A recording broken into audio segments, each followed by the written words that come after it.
محمد الفاتح لما خلق والخاتم لما سبق الناصر الحق بالحق والهادي إلى صراطك المستقيم وعلى آله حق قدره ومقداره لازم.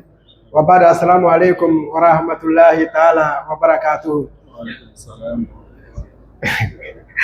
Flake yasri ya de maneka sumulia. Kamera ko mesan fa ya Allah jibi dono do ni wato nek kaluga janne do ni. Chers frères musulmans, nous demandons protection auprès de Dieu contre Satan. Nous commençons notre prédication par le nom puissant de Dieu. Nous adressons le salut sur le saint prophète de l'islam, les membres de sa famille, ses fidèles compagnons et tous ceux qui ont suivi ses voies et ses traces et ceux jusqu'au jour de la résurrection. Alhamdulillah, nous voilà un nouveau vendredi. Chers frères musulmans, nous rendons grâce à Dieu. Et très rapidement, le thème que nous sommes en train de voir avec Oussaz El Hadji Khalilou Sako concerne le mois de Muharram, dans lequel il y a une fête musulmane qu'on célèbre, qu'on appelle Ashura. Alors, chers frères musulmans, comme on vous l'a toujours dit ici, l'islam évolue avec le temps. Donc, comme nous sommes rentrés dans le nouveau calendrier musulman, alors cette fête religieuse qu'il y a dans ce mois-là, au 10e jour, Ashura, Oussaz a voulu nous partager les mérites de cette fête-là. Ce qu'il y a à retenir, c'est que le 10e jour de ce mois-ci, appelé Ashura, était une fête religieuse juive. Mais à l'arrivée du prophète Mohammed à Médine, quand il a constaté que les Juifs étaient en train de fêter cela, le prophète l'a adopté. Le prophète l'a adopté. Parce que les Juifs célébraient ce jour-là parce que c'était le jour où Dieu avait délivré les enfants d'Israël de la main de Pharaon à travers Moïse. Alors ils fêtaient cette délivrance-là. Mais ils rejetaient le prophète Mohammed. Alors pour leur prouver que dans la dynastie des prophètes, Moïse et Mohammed sont égaux. Dans cette lignée-là, ils sont tous des prophètes de Dieu. Alors le prophète a adopté cette fête religieuse juive pour leur dire que si vous célébrez la victoire de Moïse sur Pharaon, vous devez me reconnaître car moi et Moïse, nous avons tous été envoyés par le même Dieu. Moïse est mon frère. Alors sa victoire, c'est ma victoire. Alors moi aussi, je vais célébrer ce jour de Ashura. Alors, il y a beaucoup de choses que vous avez entendu les Oussaz dire. Celui qui peut jeûner ce jour-là, si vous le jeûnez, vous avez beaucoup de mérites à faire. Mais ceux aussi qui peuvent faire des gestes de générosité aussi, peuvent le faire. Parce que très souvent, ces choses-là, nous disons, très souvent les Oussaz parlent de jeûner. On nous dit il faut jeûner, c'est bon. Quand tu jeûnes, il y a tel nombre d'années que Dieu va te donner comme mérite. Si tu jeûnes. Mais tout le monde n'a pas parfois la force de jeûner. Maintenant, ceux qui n'ont pas la force de jeûner, il ne faudrait pas qu'ils se sentent isolés dans la religion. Non. Quand on ne peut pas jeûner, ce qu'on peut faire, on le fait. Si c'est les prières nocturnes, il faut faire. Si c'est la sadaka, il faut faire. Comme Oussaz venait de le dire, très souvent, dans le passé, nos parents au village là-bas, quand ces jours-là arrivaient, ils préparaient beaucoup de nourriture et ils partageaient avec leurs voisins. Alors, si vous pouvez faire ça, vous partagez avec vos voisins, vous préparez la nourriture, partagez avec vos voisins, faites-le. Vous pouvez faire autre chose, autre geste de générosité, faites-le. Vous pouvez jeûner. Vous pouvez lire le Coran, lisez le Coran. Le bienfait n'est jamais perdu. Alors, chers frères musulmans, cette fête-là était une fête islamique, comme je venais de le dire.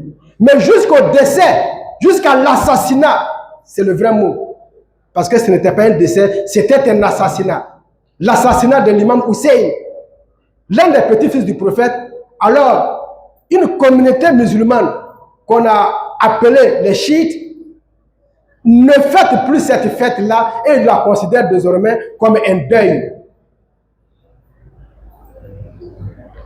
Parce que c'est ce jour de Ashura que certaines personnes ont jugé bon d'assassiner le descendant du prophète, en la personne de Hussein, comme vous connaissez toute cette histoire-là.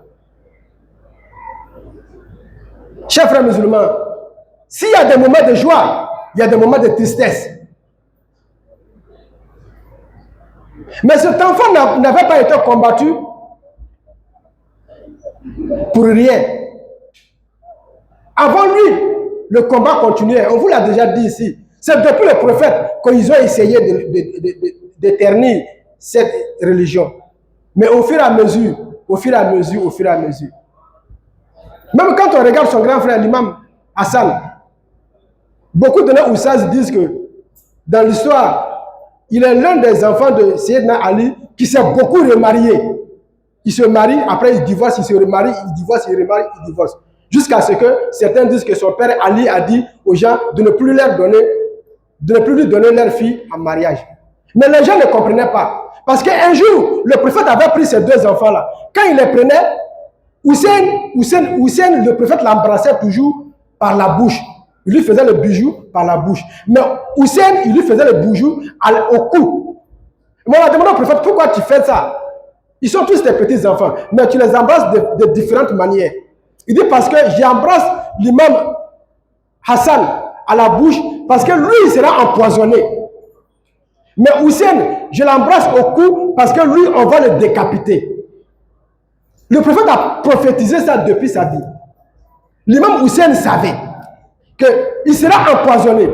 Mais qui peut empoisonner quelqu'un si ce n'est pas quelqu'un qui est proche de toi? Alors, il se méfiait beaucoup de ses épouses. Quand une femme venait, quand il voyait un comportement suspect, il la laisse partir. Il prend une autre femme. Quand il voit un mauvais comportement bizarre, peut-être Esaïe Moutako, Bomanga, Atikiye Akele. Mais on ne peut pas échapper à son destin. Mais on peut se battre jusqu'à ce que le destin arrive.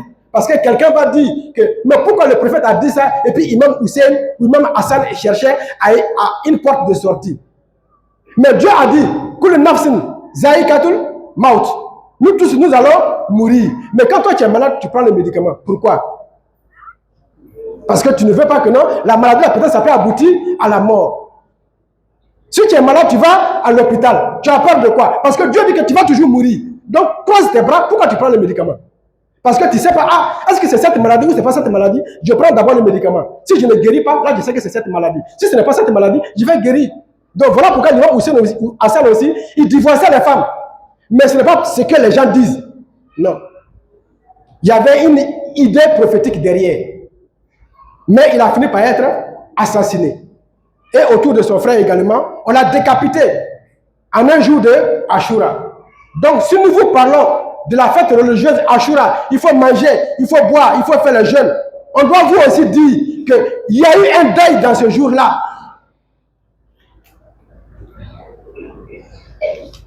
Il n'a pas été assassiné seul. Non seulement lui, on l'avait décapité, mais avec près de 70 personnes de la famille du prophète ont été assassinées ce jour-là. Mais c'est que nous devons nous poser la question. Est-ce qu'ils ont été tués par des chrétiens? Parce que nous, musulmans, nous pensons que non, ce sont les chrétiens qui sont nos ennemis. Est-ce qu'ils ont été assassinés par les juifs?